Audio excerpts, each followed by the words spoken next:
Alright, we're here in the greenhouse to talk to Landon about planting garlic. This time of year, it's a big task for many farmers in this region, but it can also be a big and fun task for home gardeners, even those of you living in tight spaces in the city.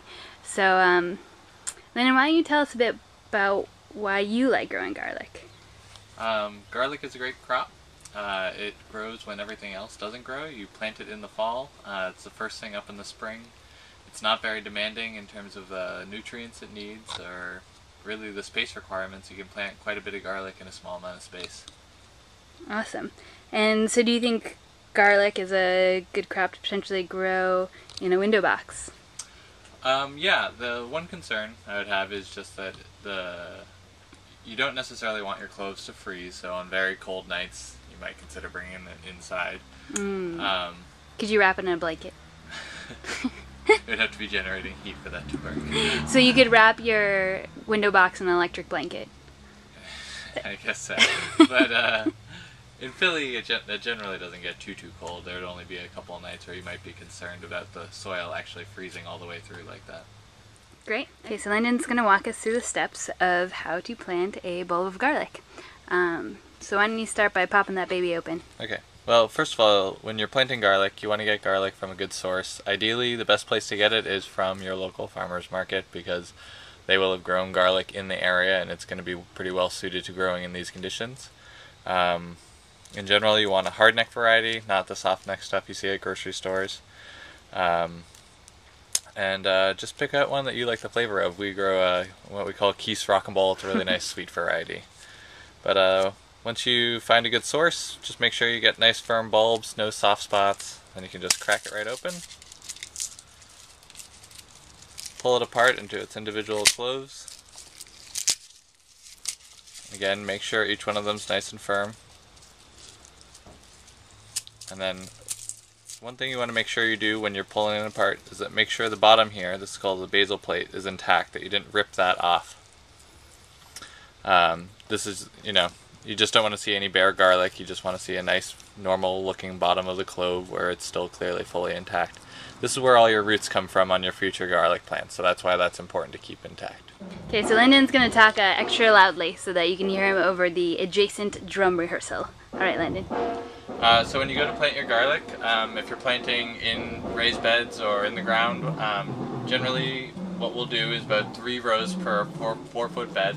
You can do more than that. We like to give our garlic lots of room, but people definitely do 4, sometimes even 5. If you're planting in a window box or pot, obviously, adjust your planting accordingly. But when you plant garlic, the way I like to do is I want to start with a nice deep furrow. The garlic's going to go pretty deep in the ground, so how deep, Landon? You can get this furrow down about 1 to 2 inches. Something like that. You can see that's about 1.5 inches below the normal soil level. And I like to take the garlic, place it right in there, and kind of push it down just a little bit so you can just see the little tips of the garlic sticking up above. And the planting in between, the spacing in between plants, you want to do about 5 inches. And then, can you just stick the garlic in willy-nilly, or is there... So when you plant the garlic, you want to make sure that the basal plate, the part we said where the roots come from, is facing down, and that the points, which is where the stem is going to come from, are facing up. So what you're looking at after you push it in is a little tiny point still sticking up above the soil. And then when you cover it, it's going to be a full 1.5 inches below the ground. Great. So when you are selecting a site for your garlic planting, now we're doing this just as a mock-up in a raised bed, but what you want is a nice, loose, well-drained soil. Like most, annual vegetables, garlic doesn't really like to have its feet too wet for too long.